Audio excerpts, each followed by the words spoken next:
So, magandang buhay po sa ating lahat po mga kapatid. Isa pong karangalan, isang pribileyo para po makapagbigay ng salita ng ating Panginoon sa ating po mga kapatid dyan.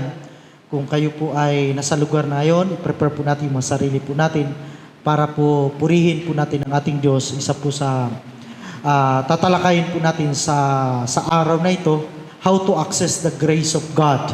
So napakahalaga na ma-access po natin itong grace na ito sapagkat we are living now in the grace of God. So ang grace po ng ating Panginoon, ito po ay ibinigay sa atin para magkaroon tayo ng inspiration. Ang grace binigay sa atin ng inspiration, magbigay sa atin ng information, at magbigay sa atin ng direction. So ang ating Panginoon naman, gumamit po siya ng mga tao para mas lalo po nating maintindihan itong grace na ito. So that's why, ang ating Diyos nangusap sa atin sa pamagitan ng visitation from God. So paano po natin maintindihan itong visitation na ito? Sa pamagitan po nating devotion. Si Lord mangusap sa atin sa pamagitan ng devotion, sa pagbabasa po natin ng salita ng ating Diyos. So mas lalo nating maintindihan yung grace ng anointing ng ating Panginoon. And then si Lord, gumamit din siya ng impartation from men of God. So that's why, yung grace, marireceive po natin ito na mayroong impartation sa men of God o sa man of God. Sino itong mga man of God na tinutukoy dito? Ito po ngayon yung pag-uusapan po natin para ma-receive po natin yung access ng grace sa pamagitan ng man of God. So tayo sandali ang manalangin. Dakilang Diyos na makapangyarihan sa lahat, ako po'y nagpapasalamat, Panginoon, sa pagkakataon na ito sapagkat yung Banal Espiritu Santo, Lord God, Ikaw po mangusap, i-interpret po, Panginoon, yung salita, magbigay sa amin ng guidance, magbigay sa amin ng direction, magbigay sa amin ng wisdom. Salamat, Panginoon, ipaunawa niyo po sa amin ito sa pangalan ni Jesus. Amen and amen. So ako rin ay magpapasalamat po sa ating pong si Pastora Ros na siya po'y patuloy na bigay sa inyo po dyan ng challenge, ng hamon, kung paano po natin makilala ang ating Panginoon. At gayon din naman, akin pong pasalamatan si Lord sa buhay po nila Joey at sa kanila May, na patuloy po nagpapagamit sa ating Panginoon. So nakaka-proud sapagkat ang buhay nyo ay ibinigay nyo sa ating Panginoon. So ang buhay po natin, maging ilaw po tayo sa sangkatauhan, ang buhay po natin maging ilaw, maging asin po tayo sa mga tao na nawalan po ng pag-asa. So, napakahalaga na meron po tayong man of God sa buhay po natin. Meron po tayong itinuring o kinikilalang pastor upang sa ganoon ay mas lalo po natin ma-access yung grace ng ating Panginoon. So, naalala ko po, mga kapatid, na hindi po nagiging matagumpay si Joshua kung wala po si Moses na kanyang buhay. So si Joshua po, ang kanyang man of God ay si Moses. Si Moses po, kinausap po siya ng ating Diyos doon po sa burning bush upang ipaliwanag sa mga tao, doon sa mga Israelites, kung ano pong sinasabi ng ating Panginoon. So napakahalaga ng man of God sa buhay po natin. At the same thing, si King David at saka si King Saul, bago po siya naging hari, mayroon pong man of God nga nag-anoint sa kanya para po siya magiging hari. Walang iba kundi si Prophet Samuel. So, mga kapatid, napakahalaga na meron tayong man of God, na itinuring man of God sa buhay po natin para magkaroon po tayo ng covering. Okay? Yung covering, magpuproduce po niya ng protection. Yung covering, magpuproduce ng promotion. Ang covering, magpuproduce ng portion. So yun po ang isa sa pinakamahalaga na ma-access po natin yung grace ng ating Panginoon, pero meron tayong itinuring na man of God sa buhay po natin. So ang ating Panginoon sa Kristo, siya po yung nagiging naglilid sa kanyang mga 12 disciples. Although po marami pong mga followers ang sumusunod sa kanya, pero nagbe-build 3.5 years, kung hindi ako nagkakamali, yun pong iginugol na kanyang buhay po doon sa kanyang mga disciples. So mga kaibigan, mga kapatid, ito po ngayon sa oras na ito, kung meron ka ngayong pastor sa buhay mo ngayon, congratulations. Yan po ay padala ng Diyos sa buhay mo. Yan po ay padala ng Panginoon upang i-direct tayo, i-correct pa tayo, i-rebuke po tayo. So napakahalaga na meron tayong coach ng ating buhay. So mga kapatid, gusto ko pong makuha po natin itong mga bagay po na ito. paano natin ma-access ang blessing na bit-bit ng lingkod ng ating Panginoon? So, meron tayong Lord, okay, meron tayong man of God, paano natin ito ma-access? Sapagkat si Lord, nagbigay po sa atin ng revelation na kailangan po natin, marunong po tayong magpapasakop doon po sa mga lingkod ng ating Panginoon. So, pag meron pala tayong Diyos, meron tayong man of God na acknowledge sa buhay po natin, ang finances ay hindi po mag-struggle sa atin. Okay? Yung relationship po natin sa ating pamilya, sa ating asawa, sa ating Panginoon, hindi tayo mag-struggle kasi merong man of God na ibinigay ng Diyos sa atin para po mag-aayos sa atin, magkokorek sa atin. Pag meron tayong man of God, yung negosyo po natin ay maigagayad ng maayos. Pag meron tayong man of God, ang trabaho po natin ay itatama po sapagkat meron tayong lingkod ng ating Panginoon. So lagi nating tandaan, ang Diyos mangusap sa atin sa pamagitan ng revelation. A revelation which means the Word of God. Yun po yung Word ng ating Panginoon. And then tayo rin makipag-usap kay Lord sa pamagitan ng ating prayer. So mga kaibigan, and then the second thing na mangusap ang ating Panginoon sa pamagitan ng generation. Generation po, ay ibig sabihin po yan, si Lord nakipag-usap doon kay Abraham, si Lord nakipag-usap kay Moses, at gayon pa man, si Lord po ay magbigay ng instructions sa pamagitan ng mga man of God, ng lingkod ng ating Panginoon. Ang blessing ng Lord hindi po sa work, kundi na ma-access po natin yung blessing, yung grace ng ating Panginoon doon sa Diyos, ma-access yung blessing, yung grace doon po sa man of God. So yun po ngayon, nakapokus po ako ngayon dito sa grace. Pag ma-release ng man of God yung blessing na yun, solid po yun, hindi po magbabago. Naalala niyo po ba yun? Na yung kwento po ni Isaac, bago po mamatay si Isaac, nirelease na po yung blessing doon po kay Jacob. Alam niyo po, yung blessing na kanyang nirelease doon kay Jacob ay hindi na po magbabago. Amen. Yung pong na-release na po na blessing, doon po kay Esau, ayun po yung sumpa. So, ibig sabihin, pag once na ang man of God na mag-release ng blessing sa kanyang mga disciples, sa kanyang mga leaders, konkreto po yan sapagkat ang Diyos ang nagtawag, ang nagpadala sa atin ng lingkod, ng man of God, para po maging konkreto, maging sagrado yung pagpapala na ibinibigay sa atin. So, yun po ang kabutihan ng ating Diyos. So, number one, how to access the grace of God. Number one, grace is a maker. Okay? So, ang grace po ay maker. So, sa madaling sabi, ibinigay po yung grace, si Abraham, yung father of faith. And then Abraham, released din siya ng grace, ng blessing, doon po sa kanya nag-iisang Isaac, and then Isaac, nag-release din siya ng blessing doon kay Jacob, and then Jacob, nag-release din siya ng blessing sa kanyang mga anak hanggang doon kay Joseph. And then si Joseph, bago siya namatay, nag-release din siya ng blessing doon po sa kanyang mga anak. So napakahalaga na ma-access natin yung blessing, yung grace sa pamagitan ng ating man of God at ang ating Diyos. So ano sinabi po ng Romans chapter 5, verse 1 to 2? Sinabi dito, therefore, since we have been justified through faith, we have peace with God through our Lord Jesus Christ, through whom we have gained access by faith into this grace in which we now stand, and we boast in the hope of the glory of God. So yun po pala yung grace, sinabi niya dito, na ma-access lang po natin yung grace sa pamagitan ng faith. So malinaw po yan, kung hindi ka nagtitiwala sa man of God, never mo ma-access yung grace. Amen? So, lagi nating tandaan, yun po yung sinabi ng verse dito. So grace, ma-access natin through faith. Grace produce manifestation. Magmamanifest po yan pag meron kang faith. Magmamanifest yung grace pag meron kayong pagtitiwala sa ating Diyos at pagtitiwala sa man of God. So napakahalaga po yan.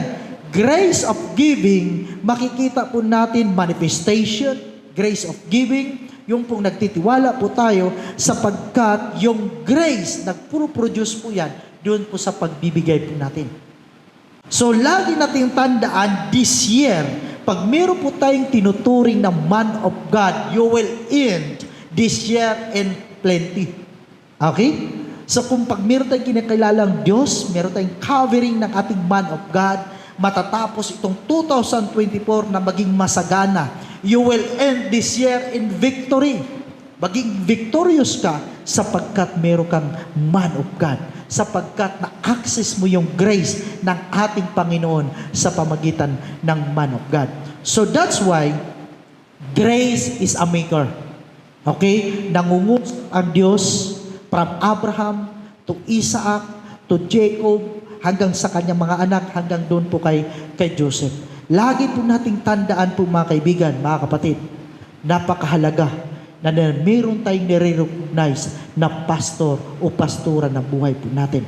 Meron tayong man of God na re-recognize sa buhay po natin para po tayo ay magiging pagpapala sa ating Panginoon. So number 2, grace is evidence.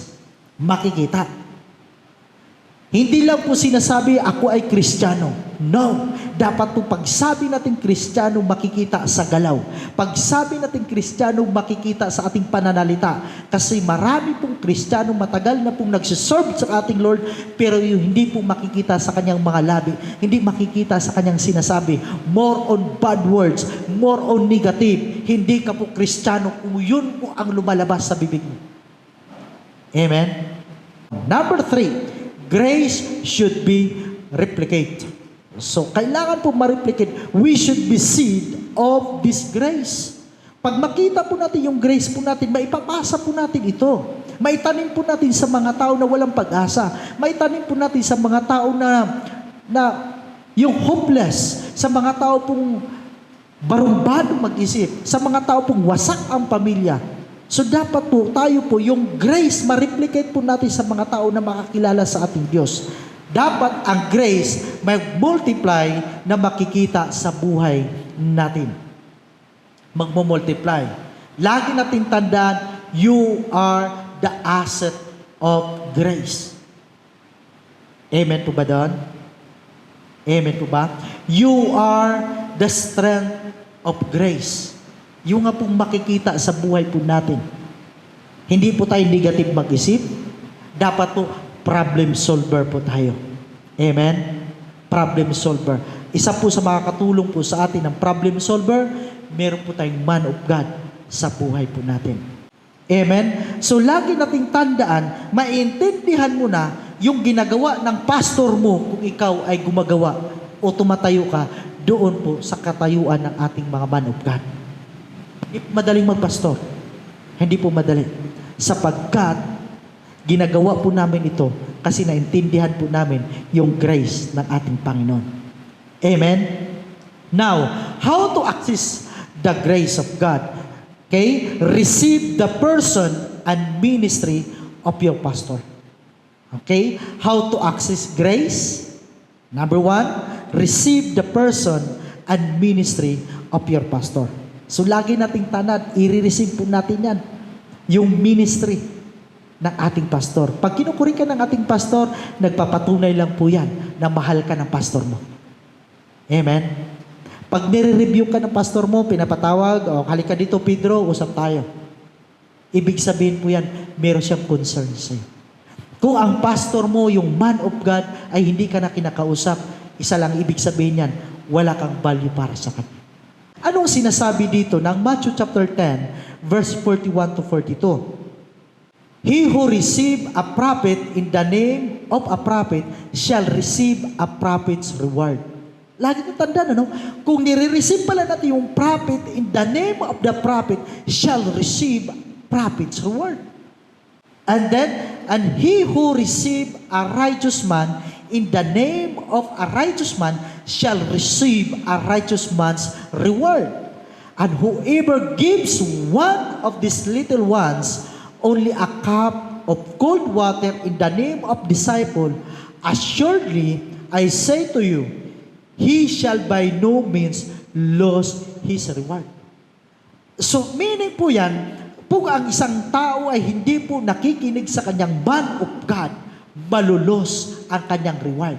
Kung ang isang tao, ang isang member ay nakikinig sa instruction ng kanyang prophet, ng kanyang pastor, there is reward those who obey sa man of God. Sinabi ng verse dito sa Psalms chapter 74 verse 9, we no longer see and miracle signs, all the prophets are gone, and no one can tell us when it will end. Sinabi niya dito, wala na pong magsasabi sa atin pag wala na po itong mga prophets.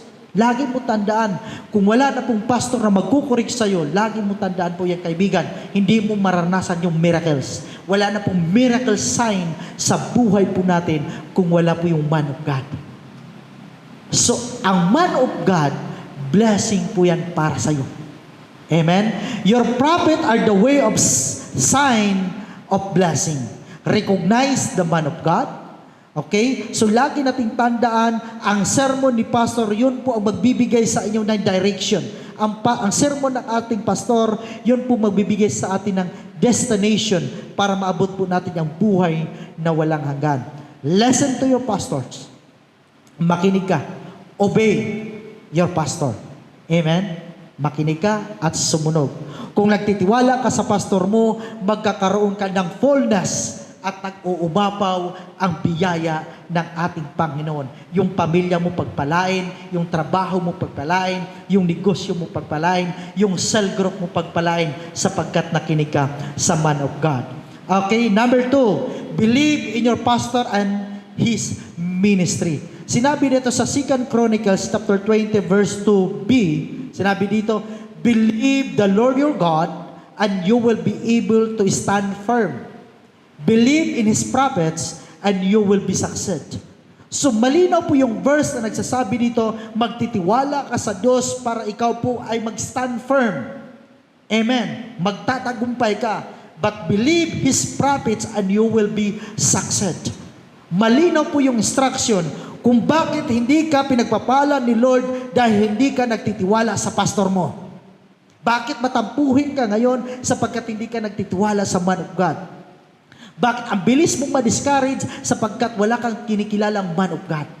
Today, I decree and I declare, ilagay mo sa isipan mo, ina-acknowledge mo yung pastor mo. So sinabi ng Hosea chapter 12 verse 13, then by a prophet the Lord brought Jacob descendants out of Egypt, and by that prophet they were protected. Kita niyo po yun, ano? Sinabi dito, and by that prophet they were protected. Grabe, ano? Yung propeta ang magbigay ng protection po sa atin. Kung maniniwala po tayo sa propeta, mararating po natin yung promised land. Kung maniniwala po tayo dun sa man of God ng pastor po natin, mararating po natin everlasting life. Amen? So yun po ang dapat nating tandaan. When you understand and apply the principles of the Word of God, you will never become poor. Hindi ka po mamumulubi, hindi ka po maliligaw sapagkat nakikinig ka sa direction, instruction ng man of God. Take note, we are the agent of change. Amen? We are the agents of change. Ikaw ang gagamitin ng ating Panginoon para maging modelo po tayo. Be a model. Be brilliant, mag-isip. And then be radical sa lahat ng ating decision. Mga kapatid, ito po yung pinaka-challenge po sa bawat isa sa atin. Mangyayari ang pagpapala ng ating Panginoon pag meron po tayong man of God. Mangyayari yung covering pag meron tayong tinuturing man of God. We must honor and respect sa mga lingkod ng ating Panginoon. Irespeto po natin sila sapagkat pinadala po yun ng Diyos. Hindi po tao ang nagpili sa amin. Hindi po tao ang nagpili kay Pastor Ros, kundi ang ating Panginoon. Lagi nating tandaan, sinabi ng verse ng 2 Chronicles chapter 20 verse 20. Believe the Lord your God and you will be able to stand firm. Amen? Believe in His prophets, you will succeed. Kung gusto ka magtatagumpay, magtitiwala ka sa prophets, which is the man of God. Yun po yung pastor po natin. Muli, kami po dito sa Pinugay Church of Christ, na magsasabi po sa ating lahat, sama-sama po tayong magsiserve kay Lord. Marami pa tayong dadalhin sa ating Panginoon. Huwag po tayong magpatumpik-tumpik pa. Okay? Be mature. Be mature. Sapagkat si Lord gagamit sa mga taong pure. Si Lord gagamit sa mga taong genuine. Si Lord gagamitin ang tao kung siya ay marunong magpapasakop sa ating Panginoon. Marunong magpapasakop sa man of God. Muli, ako po si Pastor Luis Silagan, kasama po ang aking pamilya, kasama po dito sa Pinugay Church of Christ na magsasabi po sa inyo, manatili po tayong maglingkod sa ating Panginoon. Sapagkat ang nanatiling tapat, siya po ang makamtan o siya ang makakamtan sa buhay na walang hanggan. So ako po'y manalangin, dakilang Diyos na makapangyarihan sa lahat.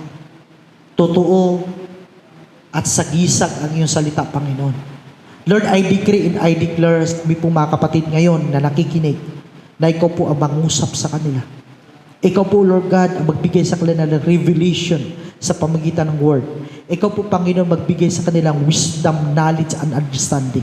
Mangusap ka, Panginoon, kung mayroon man dito, Panginoon, nakaranas po ng rebellious spirit, I decree in the name of Jesus, aalisin niyo po ito sa puso at isipan.